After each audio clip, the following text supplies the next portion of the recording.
would your extreme ownership philosophy have changed or lost confidence if you had been relieved of command when taking ownership of friendly fire incident you described in your first book? The book Extreme Ownership, by the way. Yes.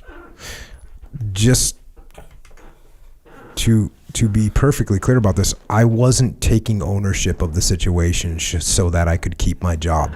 It wasn't a political maneuver to set myself up to look good.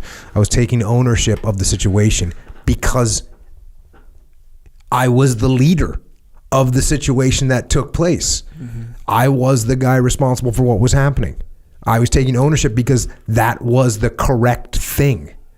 The correct thing is something bad had happened and I was in charge of it.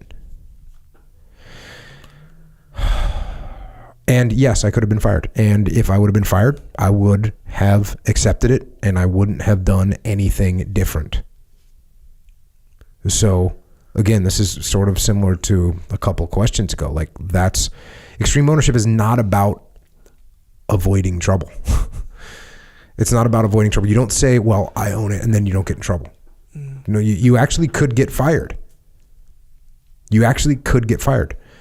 And that's why that idea of preemptive ownership, I talked about that at one of the musters. If in the back of your mind, if in the back of my mind, I think, you know what, if the platoon makes a mistake, I can just blame it on them. I'll be good. Well, now I'm not really that worried about their plan because I got that little out if I need it. I'm not worried about if the guys understand the rules of engagement because I got that little out if I need it. I'm not that worried about deconfliction because I got that little out if they screw it up. So I have an out for myself, and so I don't really put 100% effort into the planning and of what we're doing. Mm-hmm. If I have preemptive ownership, which is, hey, no matter what happens out here, it's my fault. Guess what? Hey guys, do you understand the ROEs? Let me talk to you about them again. Hey, Leif, do you guys understand where the lines of limits of advance are? So you know where you does all your guys understand? Hey, do we have it marked out clearly? Okay, great. Hey, like dig in, and when you dig in on stuff, then you have less of a chance of something going wrong. But when something does go wrong and you take ownership of it, you take ownership of it not to avoid trouble, but to face trouble. That's what you have to do. So my idea hasn't changed. In fact, if I would have blamed someone else and then kept my job and someone else gotten fired, I would have had a real problem with that. I could not have lived with myself maintaining that position, knowing that I had sacrificed someone below me in the chain of command for my own good. That doesn't sit with me, man. I wouldn't have been able to do that.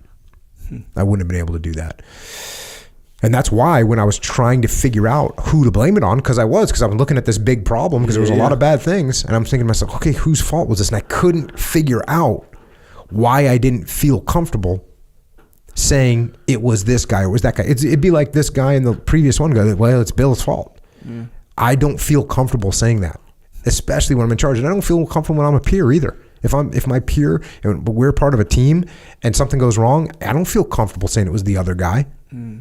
Who does that? Who feels good about that? Right? Don't be that person. And not only that, when you see people acting that way, everybody can identify that that's a bad thing to do. Yeah. But they do it anyways because their ego. So keep it in check. Yep. Yeah.